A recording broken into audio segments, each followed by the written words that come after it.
Hello. Hello, hello. Oh, I should turn down the volume. Hang on a second. Very Okay, loud. Very maybe I loud should in my maybe I should ears. not shout into the mic. Maybe that will help as well. To be fair, I did have my volume turned right up, so my ears are now ringing. Right. How are we doing?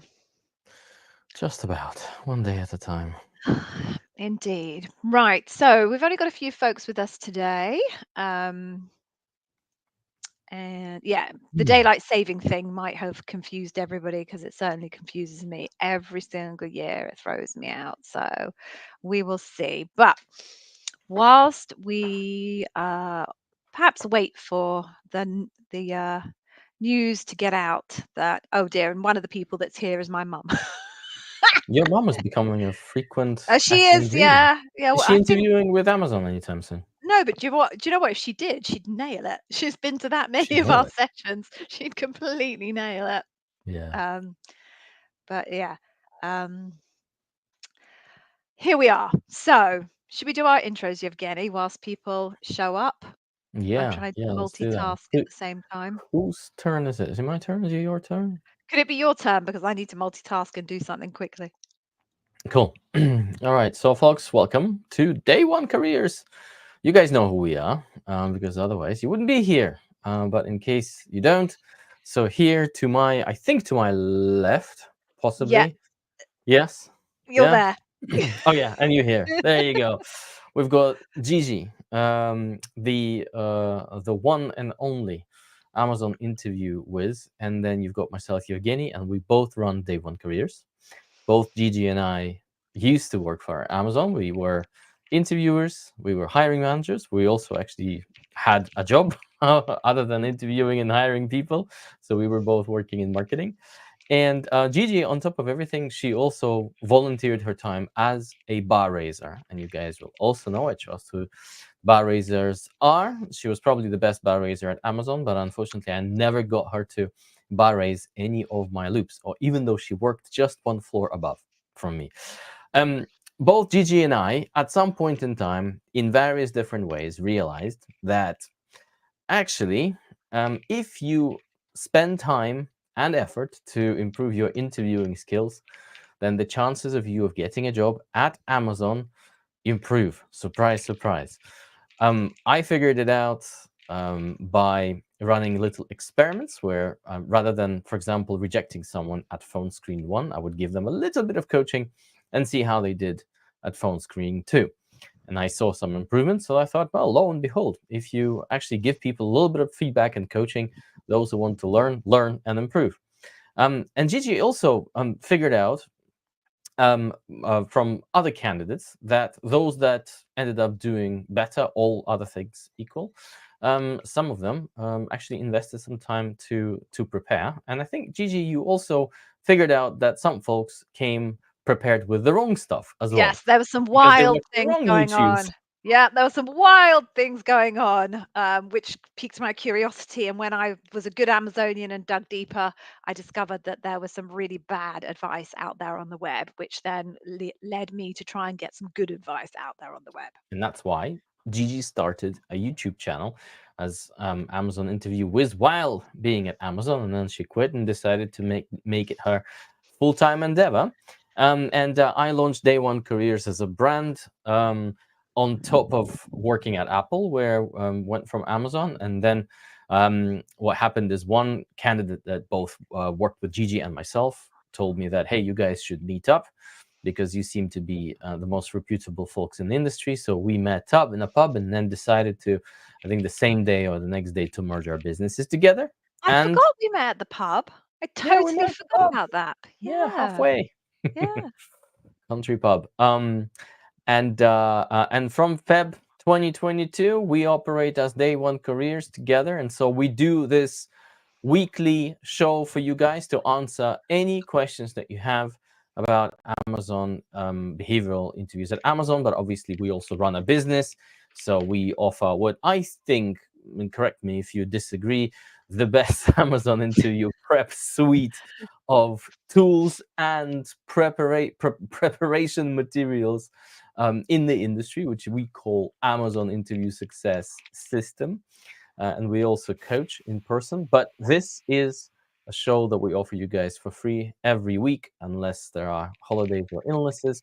And so, what do we do here, guys? Ask us any questions that you have about behavioral interviews at Amazon. Use the chat box. You guys are on YouTube. Type your question in. If your question is too long, split it, because you'll see that there is a character limit. I don't know what it is, but you'll if your question is long, you'll bump into it. So if you have a long question, split it into multiple parts, post it in there. We'll bring it up on the screen, and we will do our best to answer all questions that we see. Um, just a few things about housekeeping, folks. Now, there are literally thousands of job families at Amazon.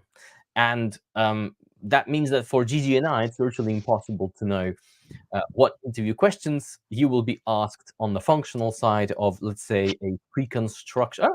Yes, a pre-construction manager. You know, that's an actual role at Amazon, a pre-construction manager, if you work for their network planning and build fulfillment centers. So keep things to all things behavioral, and we'll do our best to answer. And also, just try and keep things specific to your situation. If you have a very general question about behavioral interviews at Amazon, that's great, but we will have to probably refer you to the YouTube channel that has a lot of foundational advice. I think that's about it, Gigi. Or have I missed something? Nope, you haven't missed anything. Cool. Would you like to Should we? pick the first one? I will pick the first one. Right. Oh, what's happened to that one? That disappeared. That's weird. Okay. Okay. Hi, Gigi and Yevgeny. Hey, Krishan.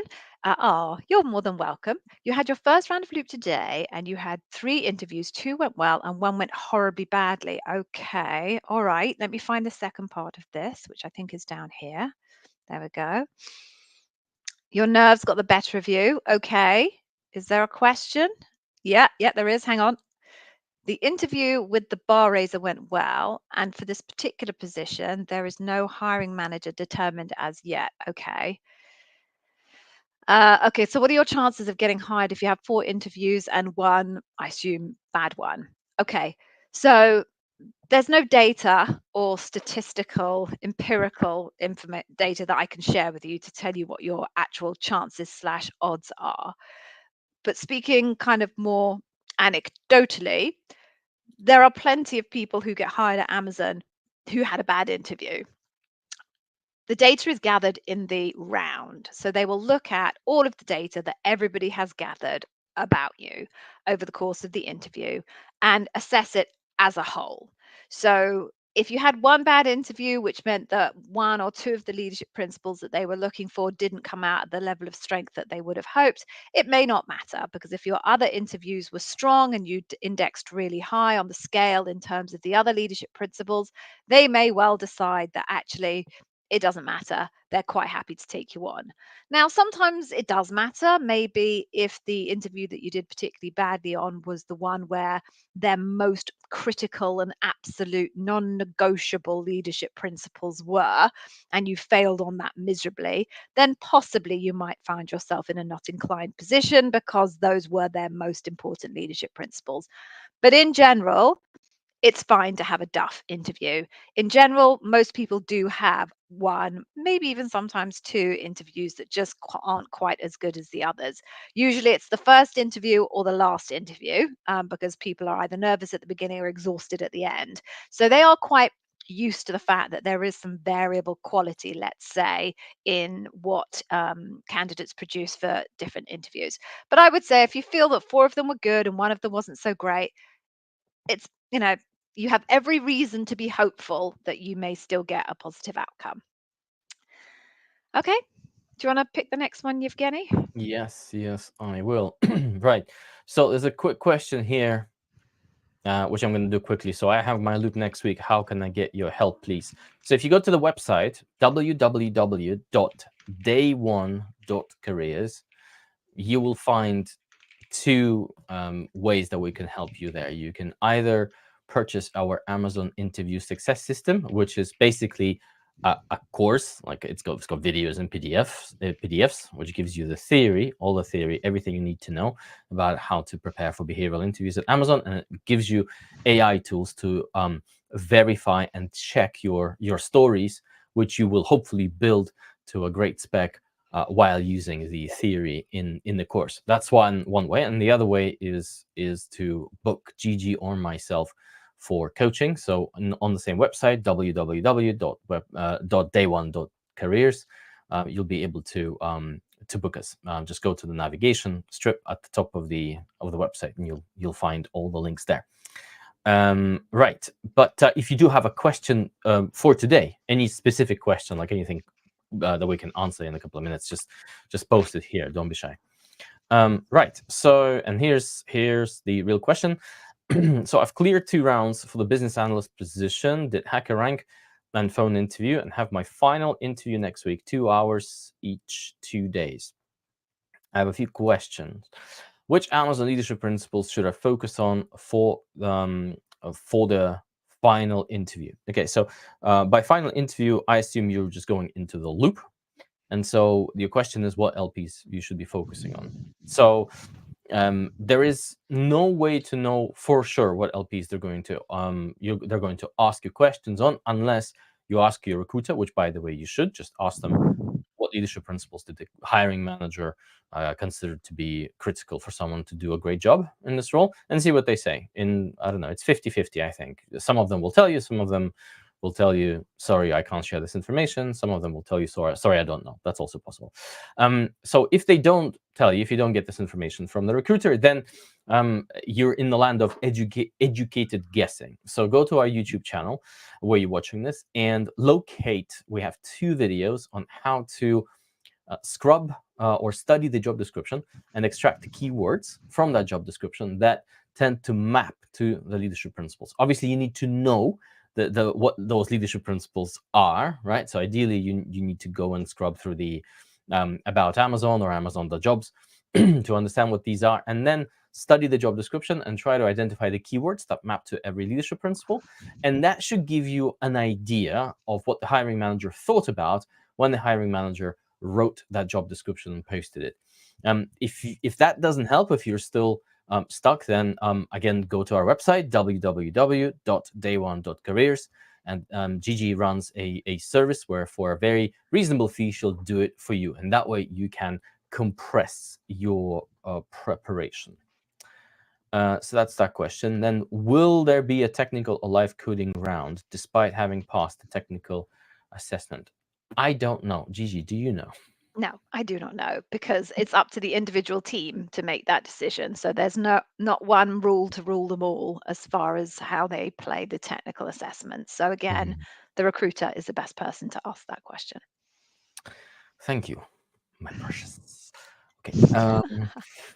So, what should I expect from the bar raiser interview, and how can I best prepare? So you should expect more of the same. I know we have candidates who are telling us the bar raisers tend to be more chatty, more inquisitive. Some candidates tell us that they were in no way different from normal interviewers.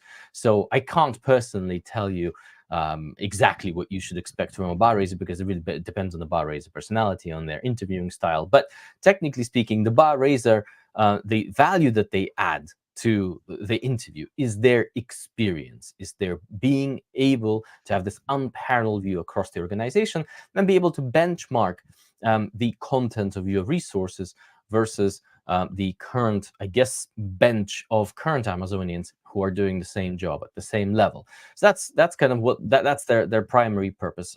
So I would say expect the same as from any normal interviewer, and prepare in exactly the same way. Do not save your best content or your best stories for the bar raiser, because nobody will be making the final decision on whether to extend an offer to you or not right there on the spot. There is always a debrief. And during that debrief, everyone, including the bar raiser, may change their mind one way or the other. So aim for a consistent level of strength of all of your stories across all of your interviews. Um, and I think that's it. Gigi, do you have any tips for succeeding in the final interview in the loop? Answer the question.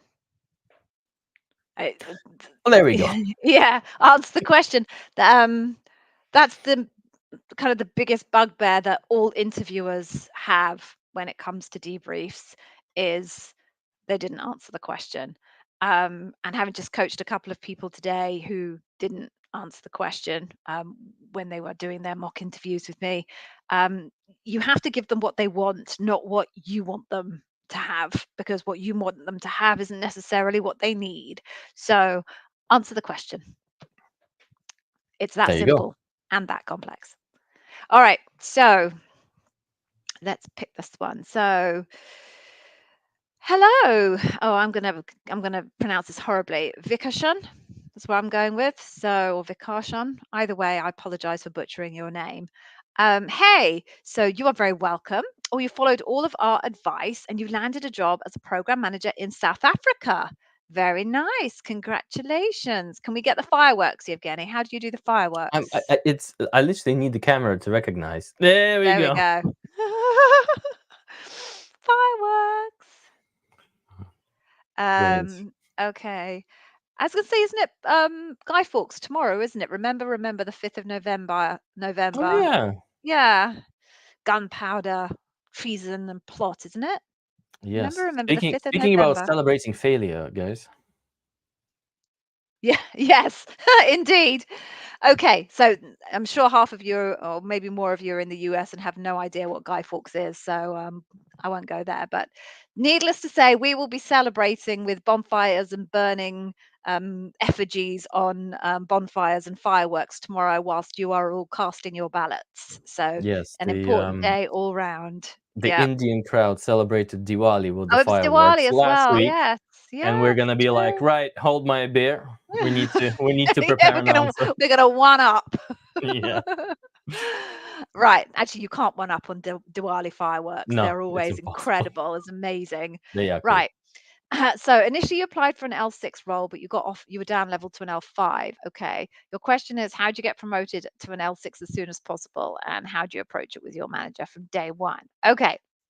So, excuse me, the kind of standard timeline for I won't say the standard timeline for promotion, but certainly when we were there, the baseline expectation is you would probably need to be in a role for about 2 years before you would be considered to have mastered it and be operating at a level above. So, kind of the baseline expectation is 2 years for a promotion. I have seen people do it faster. That faster is usually a year. I have seen very, very exceptional cases of people being promoted faster than that, but that generally happened as a result of the team recognizing that they had made a mistake by down leveling that individual at the point of interview. So, fastest promotion cycle, I would say, is a year. Standard average would be 2 years. How do you approach it with your manager from day one?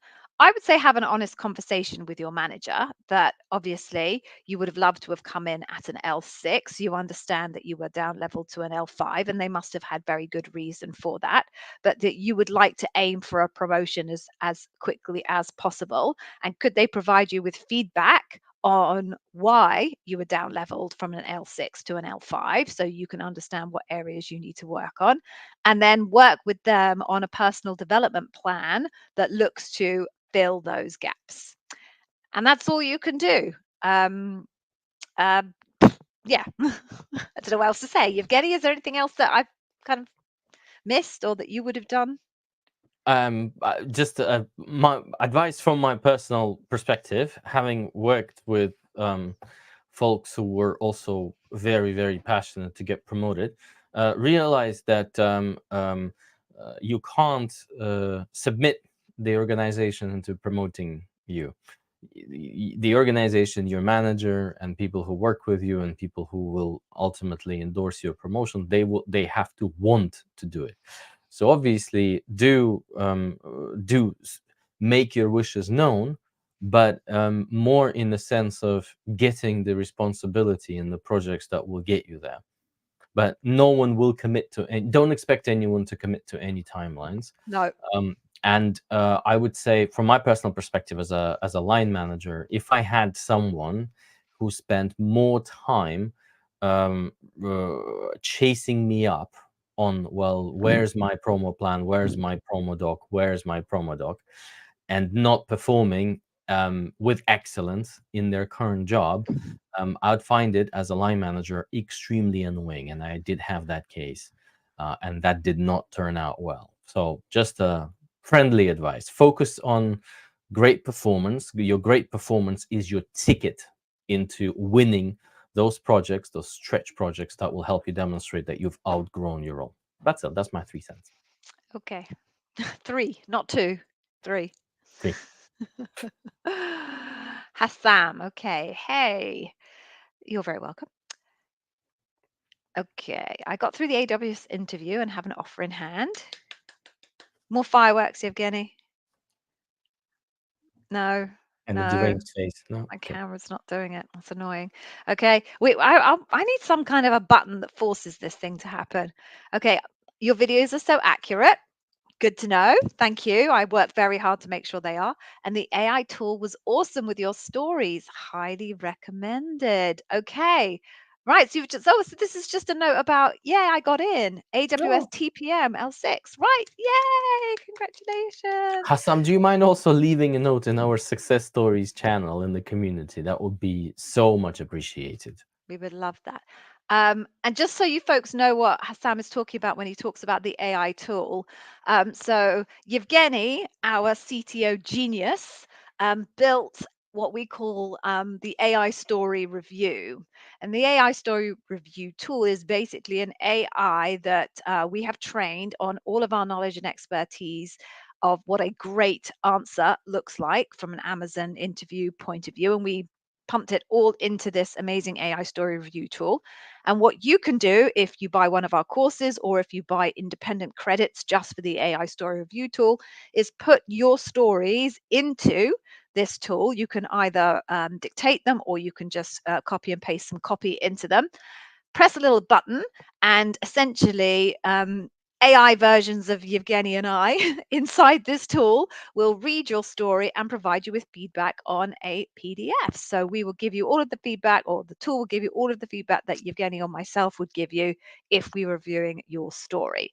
So people who have our Amazon interview success system have a whole bunch of credits that they can use for these stories. And if you want to, you can buy them separately if you don't want to invest in the entire course. But it is incredibly popular. People love it. And obviously, Hassam loved it and used it. So, congratulations. We hope you have a fantastic Amazon career. And if you are, you got them now. You got the fireworks. Yeah, got the firework. And then as an L6, of course, you're going to be doing interviewing. So if you do come across people that need a little bit of help, you know where to send them.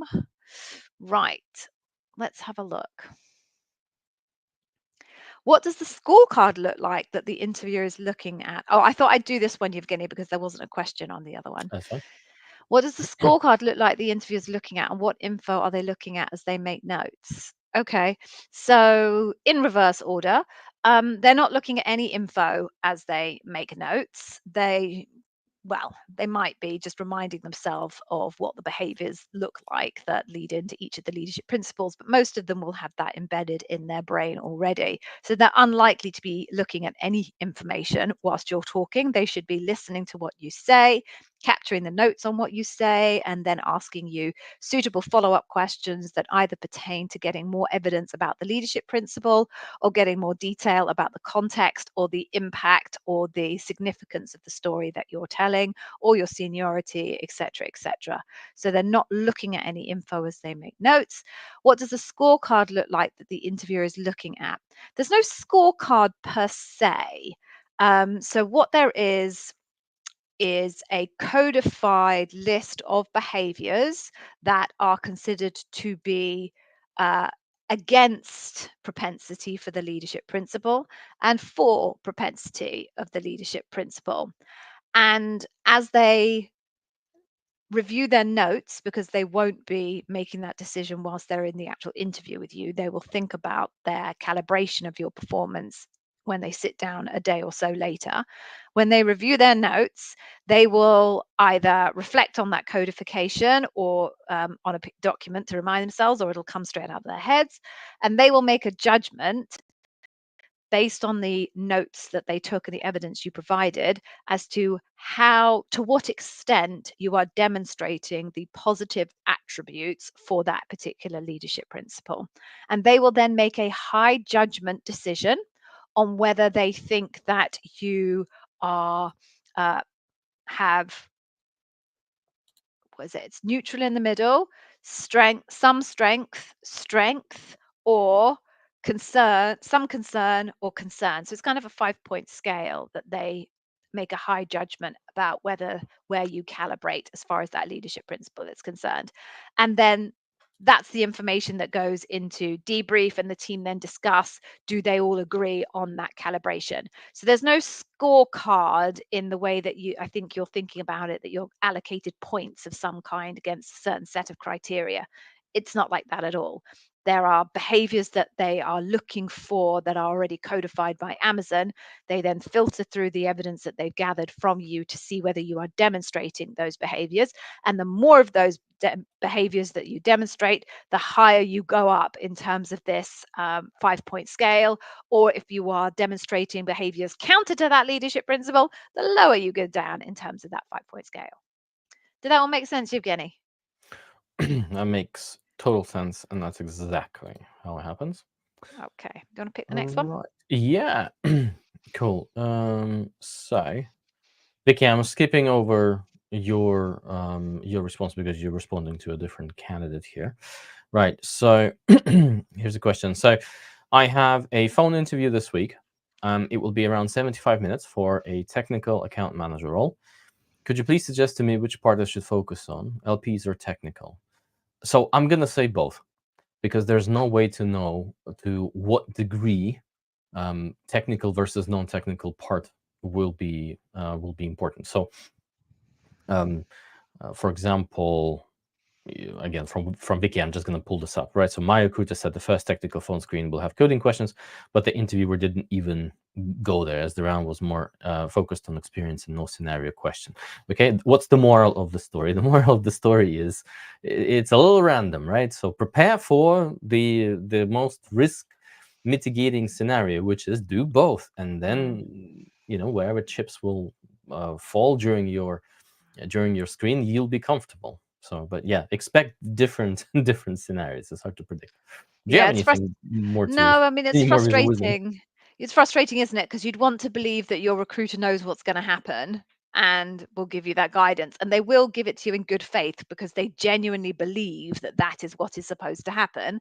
And then the interviewer comes along and for some reason does something else. So, unfortunately, Yevgeny is right. You have to be prepared for anything, even if your recruiter gives you very specific guidance. It settles during the loop a bit more. It's more predictable. But yeah, for phone screens, initial screens, Mm. it's very random. Okay. Uh, okay, so let me pick the next one. Oh, I'm going to put this up, aren't I? So for anyone interviewing for us, Krishan highly recommends purchasing our Amazon interview success system. There is excellent contact there found to contact. I think you mean content, but it's fine. It's fine. Highly recommended. Thank you very much. We really, really appreciate the endorsement. Folks, make sure you stay until the end because we will give you a little bit of a taster of the Amazon interview success system that Krishan is talking about here. And you will see for yourself that the content is absolutely bang on, high quality. And not only that, it's very, very actionable. I think there's hopefully everything that's on the YouTube channel, that is our YouTube channel, is very actionable content that very clearly gives you direction. I certainly know that there was a whole bunch out there, and there's still a whole bunch out there that isn't super actionable. It's a bit more philosophical, but stay until the end and you'll get a little taster of that course, and then hopefully you will love it. Okay, so I will pick this one.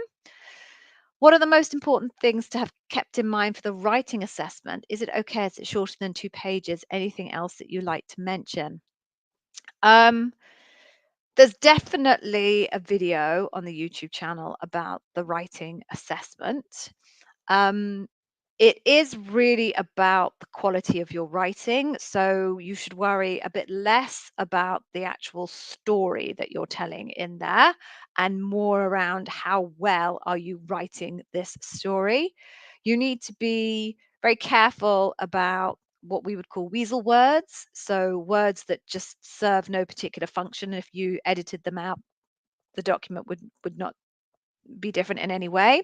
You need to, in the same way as in the actual interview itself, be very data centric, write with data, make sure your results are clear and data focused, be concise. Don't repeat yourself. One sentence is enough. And therefore, your question about is if it's shorter than 2 pages, is it okay? Yeah, it's absolutely fine. I'd be a little bit concerned if you were shorter than 1 page. I think kind of 1.5 pages was probably about the average that I experienced when I was reviewing the however many hundreds of writing samples I reviewed in my time. Um, I also note in the video that it's best to follow the STAR structure. The questions that you're asked in the writing sample are behavioral interview questions. So if Amazon expects you to follow behavioral interview questions in the actual interview using the STAR model, you should do the same for the writing sample. You don't necessarily have to put situation, task, action, result as headers, but following that kind of structure in principle is going to serve you well. Is there anything else that you would add, Yevgeny? No, I think I think it's all spot on. And I think this brings us to the entertainment time, doesn't it? Oh, to the entertainment. As if fireworks weren't enough, people. As if fireworks weren't enough. Right. So we are going to pause here very briefly because we have a request of you. Now, as you can tell, we have put an enormous amount of effort for years. I mean, I think there's 4 years worth of content in the YouTube channel and on our blog. So blog.day1careers to give you as much kind of guidance and specific actionable insight as we possibly can. And obviously, we do that with great pleasure, but we would appreciate something in return from you. And that is anytime you watch a video or join us for a live stream here, that you like the video or the stream. Or maybe you put a little comment underneath the video. Hi, Gigi. Thanks, Gigi. Ask me a question. Ask Evgeny a question, whatever.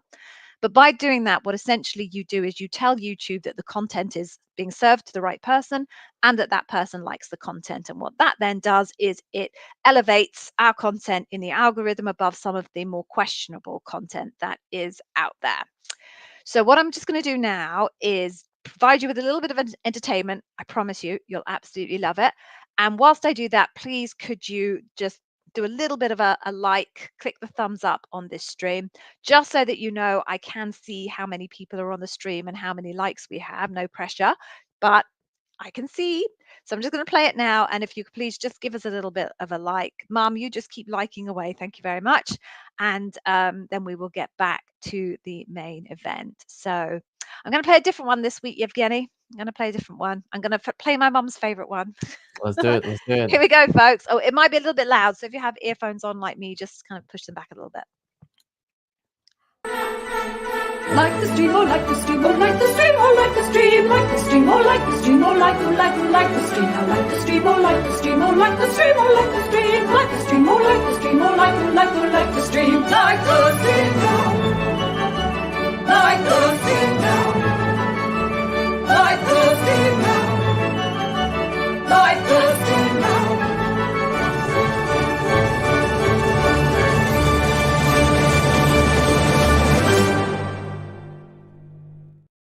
There we go, folks. Hopefully you enjoyed that. I can see we've still got plenty of people who haven't given us a thumbs up. So if you would find the time before we hang up at the end of the session, that would be awesome. All Indeed. right. Do you want to pick the next one? Yeah, I'll pick the other one. Okay, so I have another query, and I do not remember all the information about the projects that I've done in my past companies. For stories, what is your advice for me? Thank you. Oh gosh, I don't want to sound unhelpful, but when you go into your interview, you do need to come prepared, and there is no substitute for that. So I guess the fundamental advice for me is don't try to wing it. Don't try to show up in your interview.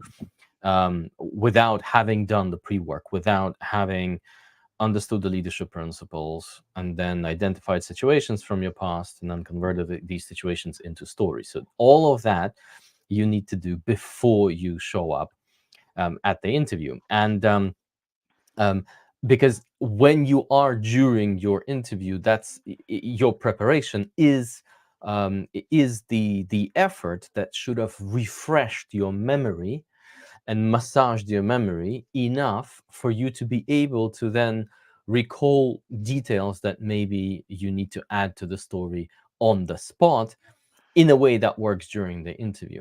So the pre-work is absolutely paramount.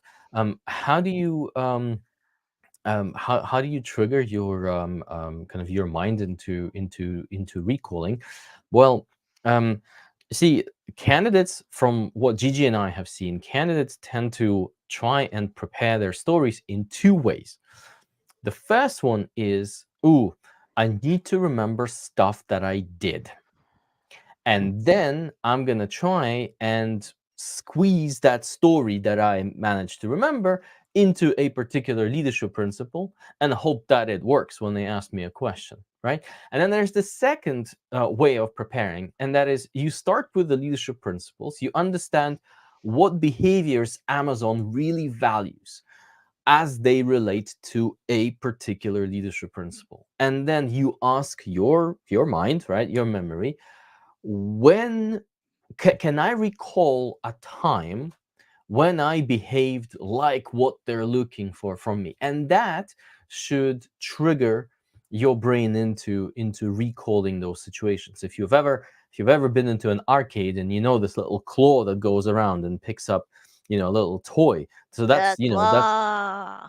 that one. So that you need to spur, you need that claw to move, right? And the only way to get it to move, proverbially speaking, to fish out those memories, is by asking yourself associative questions, which is indeed, when was the time when I did something like the stuff that they talk about during the leadership principle? So that would be my advice. Would you add something, Gigi? Um, Using interview questions as a memory aid is quite helpful sometimes. So if you can find, we provide a list of plausible Amazon interview questions. They're not the real questions, but they are questions that are really great for practice. Using a list like that, where there might be a question of, tell me about a time where you had to get a peer aligned on a particular strategy that they disagreed with. That's a trigger, right? That's going to help you remember, oh, is there a time where I did that? Or another question might be, tell me about a time where you came up with an idea that was much bigger than an original idea that was planned. Okay, so that might trigger a memory as well because it's super specific. I think sometimes people kind of struggle to come up with stories if they just use the leadership principles, because the leadership principles, although specific, at the same time they sit at quite a macro level, whereas if you use specific questions, that can help really really focus your mind on a specific time, and then you can go back to the leadership principle and kind of expand that story out. So that's possibly another way of generating some ideas in your head. But I think the question is about details. So it's about all of the information about the projects that you've done in your past. So I think this is a broader point about preparing for job interviews well before you plan to have a job interview. If you don't remember the details, then unfortunately that's going to be a problem because it's a behavioral interview and they want the details because that's how they see your behaviors. So I'm afraid I don't have a fix for you now if you really don't remember that detail about your projects enough to reflect the leadership principle. But what I will say to you is, from this month, what you should do is at the end of every single month, or maybe even weekly, sit down and actually document your projects and exactly what you went through, and keep that somewhere safe. Don't keep it on a work drive in case you no longer work there when you need to recall it. Obviously, nothing confidential that your company wouldn't want you to take outside of your company systems, but document that somewhere nice and safe on a hard drive or in the cloud somewhere, and build up that base of bank of stories over the course of however many years. And then the next time you get to an interview, you won't need to remember any of the details because it will all be there stored in your story bank. Right, should I pick the next one? Please. Oh, okay. Is it normal that you got interviewed for a technical program manager role when you applied for a product manager technical? Is that, have I got that the right way around, or is it technical product manager and a program manager technical? Which It's way around? both. It's both product managers, believe it or not. And a TPM is a product manager as well as a PMT. Right. I mean, it is very normal that teams look at individuals' profiles within the ATS, and even if they haven't applied for that particular job, they then potentially reach out to you and invite you for another job. So it's very plausible that someone looked at your original application as a technical product manager, sorry, and has decided that actually I've got a product manager technical role available, and I think this person would be a good fit for that. So yeah, I would say it is normal. Oh, you interviewed. I'm sorry, I wasn't paying attention. You interviewed for a TPM when you applied for a PMT. Oh yeah, same thing. Yeah, yeah, that's fine. All right. Yeah, I need to pick the next one. Okay. Okay. Swap nil. Hello, my question. Part 1. Recruiter reached out to me on the 14th of October to share availability for the loop round. Later, I spoke to the recruiter for preparation on the 21st. Okay. On the 25th, the recruiter sent an email to share the news of postponing the interview to the 4th and the 5th November due to unavailability of the interviewers on the 28th and 29th, which was the planned date. Part 3. No interview confirmation on the 4th and 5th. Okay, and followed up with the coordinator on 1st November, but no response so far. What should I do? And there's another bit here. I am a bit anxious at the moment as the role I started interviewing for is already filled up, and the hiring manager recommended me 2 new positions. Feedback from previous round was very positive. Right. All you can do is follow up. Follow up with the same person. If that person is not responding, you can follow up with them on LinkedIn. If you approach them gently and politely and just mention that you're concerned or you're completely confused, you don't know what's happening, you can also follow up with the same hiring manager, but again, just do it very I guess very gently, but follow up is the only recourse that you have. But you do have multiple channels. You can use LinkedIn as well. It's fine if you're in a situation where you don't know what happened. So Amazon for sure owes you a response, for sure. So it could be a negative response, right? But they do owe you a response, and if they haven't provided you a response, then I would say you should be free to follow up with your recruiter, hiring manager, or indeed another recruiter, and just mention to them what the situation is and ask for help.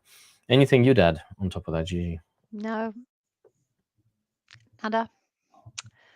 Okay, let's pop to Andrew. You have your panel for an HRBP role this week. Okay. Since my career in HR was working for the government, I really struggle to deliver results data working in the public sector. That's tough. Okay. So there's no question, but I assume the question implied there is, what do I do?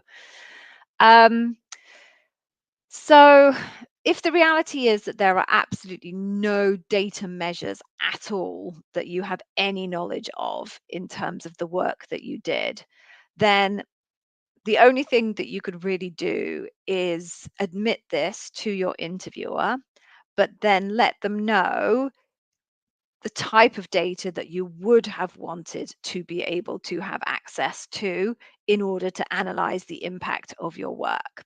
Because there's quite often a conversation in debriefs around candidates who don't give information on impact. And if a candidate has a very justifiable reason for not having information on impact, like their company just doesn't track them, but they show an awareness of the criticality of data and identify the right type of data, Amazon or the Amazon interviewers are left with a bit more confidence that if you were brought into an organization where data is centric, that you would be tuned into it and you would understand how to utilize it. So that I think would be my recommendation. Usually we would say to people, oh, there must be some kind of a metric you can come up with, but I can well imagine in the public sector that that would be an unreasonable thing for us to push back on you with. So I would say make it very clear, let them know what measurement you would have wanted to have in place if you could have done. And I think the other thing that you might want to do to make them understand the value of your contribution, because that's the reason why we present data, right? We want to show that we have had an impact on our organization and have moved the dial. So the other thing you might just want to make sure you consider is when you set up the situation in your star story, you make very clear why this particular project that you're working on is significant.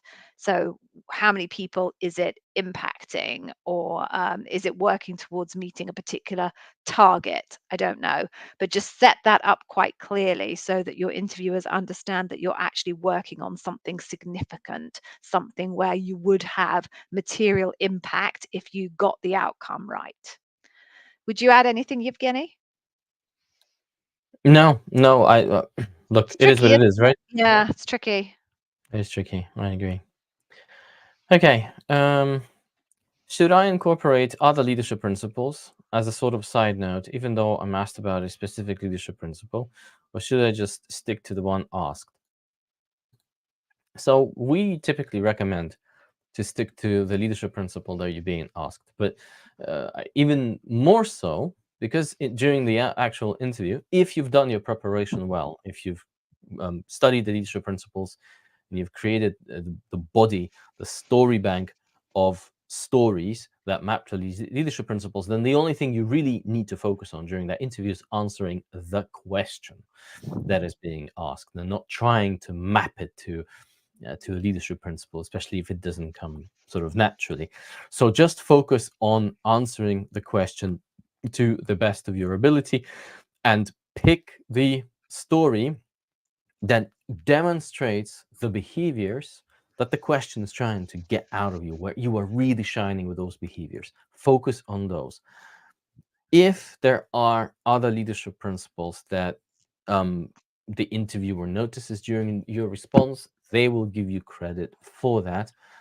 But trying to burn mental energy on overstuffing your story with other, and I also did this, and I also did this, and I also did this, it will defocus your story and it will produce more bad than good. So just focus on the hero leadership principle, as we call it. Would you add anything else, Eugene? Nope, nothing else. Okay, so there's a couple of quick ones, so I'll just work my way through that. Anmol's just asking what's the writing assessment. So the writing assessment doesn't apply to everyone, Anmol. If you are interviewing for an L6 or above role, they will ask you to do a writing assessment. Some L5 roles also are included in that. So if the role requires quite a lot of writing, like a product manager type role, they L5 will also get tested, but it's not everybody. So that might be why you haven't heard of it before. Popping onto this one, what leadership principles are important for an area manager or shift manager? It's going to depend. I would go to the job description. I think Yevgeny mentioned this earlier on in the session. We can't tell you definitively what leadership principle the hiring manager is focused on. So just go back to the job description and deconstruct your job description. There will be words in the job description that are indicative of the leadership principles that they're going to prioritize for that role. If you go check out the YouTube channel, there is two videos there that are of me deconstructing job descriptions live, and you'll be able to get a sense of the types of language that you can find in these different job descriptions and what leadership principles they pertain to. This one, Yevgeny, I have to be honest with you, I always get confused with the difference between TPM and PMT. So V is saying that he thinks TPM is internal facing and PMT is external customer facing. Is that your understanding, Yevgeny? I'm not It's sure I know the answer to that. Look, it's both are. I mean, Amazon has been running these parallel, multiple different job families for a while. So, and it will differ from case to case, but typically, so if you're a PMT, then you are you are an end-to-end owner of software, hardware, technical services, And essentially it's, you know, it's the, you know, the vision, the roadmap, all of that. um, you need to have quite a bit of technical expertise, and yes, you know, indeed it's customer focused, you know.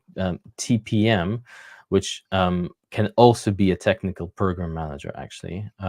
It's more of an internally focused role. So you are right, but PMs have been, I guess the PM as a job family has been a misnomer at Amazon, because they tend to overstuff the roles with um, multiple responsibilities. But technically, typically, your understanding is correct. Right, cool. Let's pop on to Jonathan. So you have a loop tomorrow. What do you advise doing in the time leading up to interviews? Okay. Well, Yevgeny and I have different answers to this because it depends on the type of person that you are. So, do you want to share what you recommend, Yevgeny?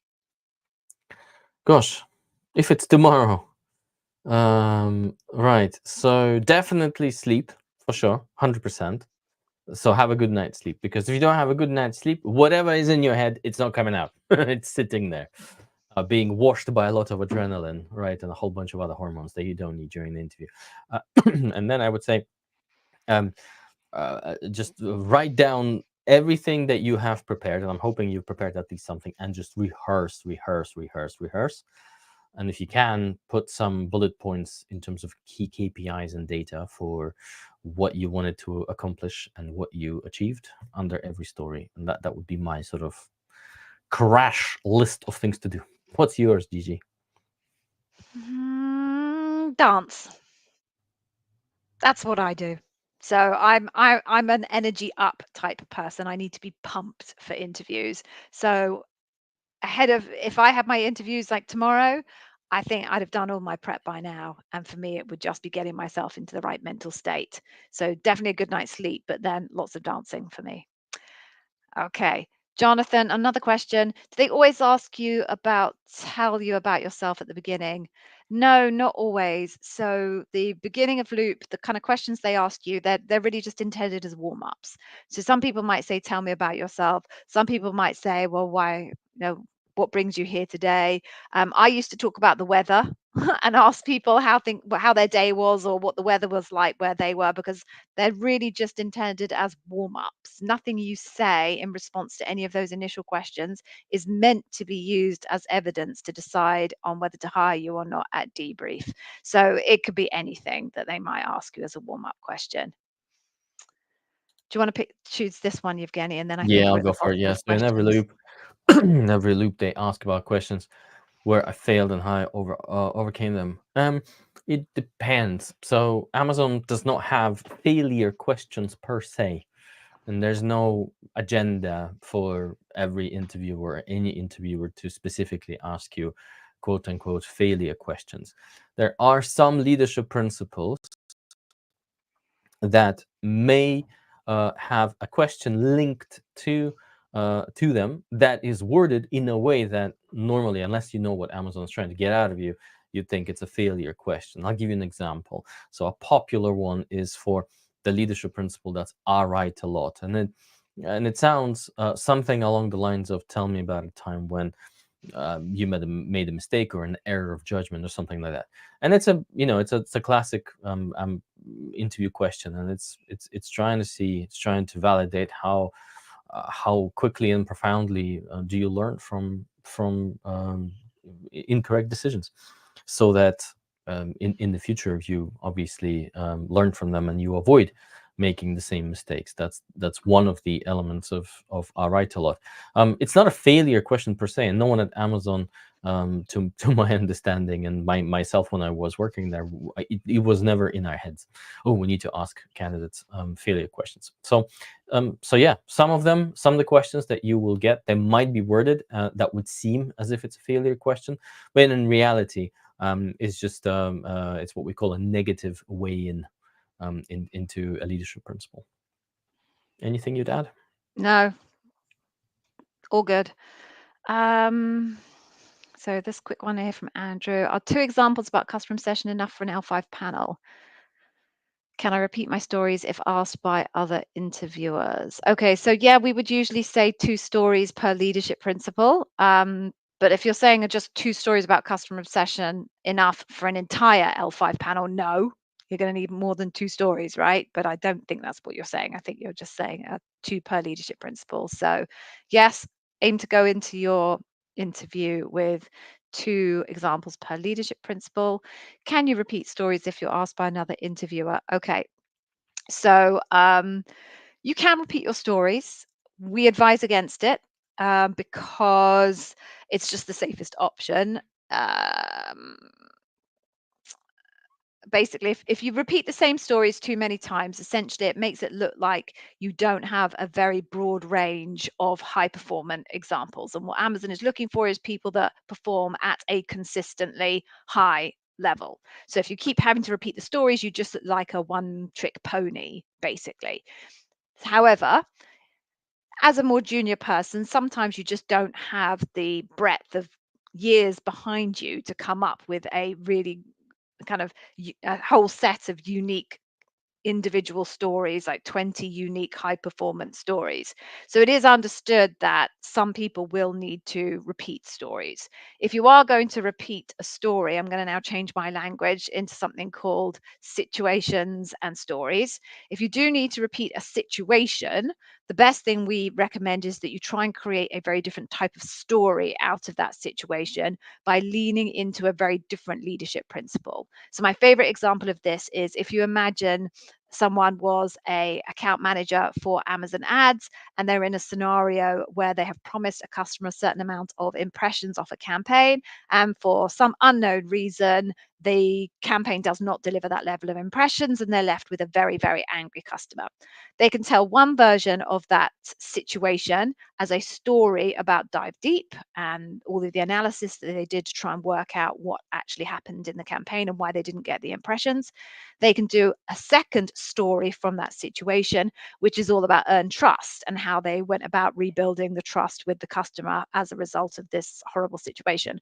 So although they are repeating the same situation, they are essentially creating 2 very different sounding stories because they're focused on very different leadership principles. So that's our guidance. If you do have to repeat, try and do it by creating very different stories out of a primary situation. Makes Okay. sense. Shall we do one last one? Yeah. Do you want to pick it? Okay, cool. So, I heard trust is really important. What kind of questions would be asked, or what kind of stories would be suitable? So, earn trust is important if the hiring manager thinks it's important and the hiring manager baked it into the interview schedule. And then, if that's the case, you might be able to spot the keywords that link to earn trust in the job description. And if it is indeed one of yours, then the types of questions that typically they would be asking questions about a few different areas. One of them is, how did you manage to take people with you? So your starting point is you have someone disagreeing with you or being a detractor, or I don't know, being, for example, unhappy with, I don't know, a proposal of yours or something, or some sort of direction that you're proposing, and you need to demonstrate how you handle that situation and effectively flipped that individual from kind of being a detractor to someone who's now supporting you, but doing it in an Amazonian way, right?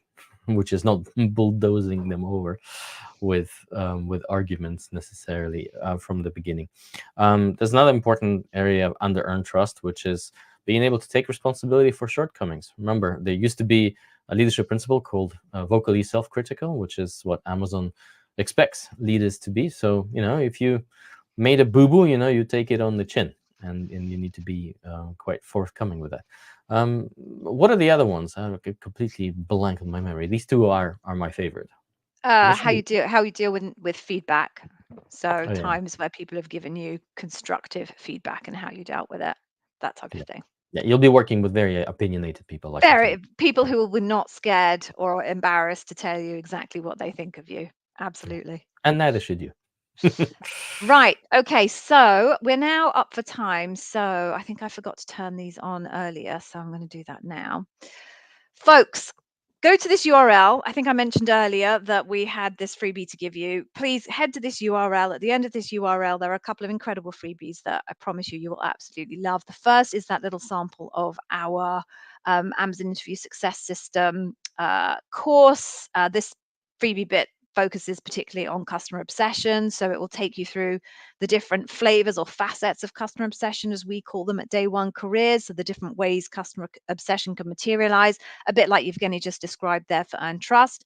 It will also tell you what the interviewer is actually looking for in your answer for customer obsession. And there's a little mock interview of me interviewing myself so that you can just kind of see how it might come together in a customer obsession focused question in an interview. So go take that. Everyone at some point will get tested on customer obsession if they make it all the way through to loop. So you may as well have a look at that. The other thing at the end of that freebie is a list of plausible Amazon interview questions. They're not the actual interview questions. We can't share those with you. But because we understand the leadership principles as well as we do, we've been able to come up with our own list of what could be very plausible interview questions that are very, very useful for preparation. So go get that, totally free. If you get either of those, it gives you access to our Heartbeat community, where you will find over 5,000 other people who at some point have either interviewed with Amazon or are currently interviewing with Amazon. What you can do is buddy up. We have some channels there for finding interview buddies. So you can buddy up with people there and run mock interviews with them, and they can run mock interviews with you. It also gives you access to another one of Evgeny's brilliant AI tools, which is a little chat bot that we call Andy for no particular reason. And Andy has been trained on all of the content in the YouTube channel. So if you have any questions that you want answered and you don't have the time to go through all of those incredible videos that I worked so hard to create in the YouTube channel, you can always ask Andy and he will give you the answer in a few seconds. And I think that's it. So thank you very much for joining us this week. Go vote, exercise your democratic rights. Very, very important.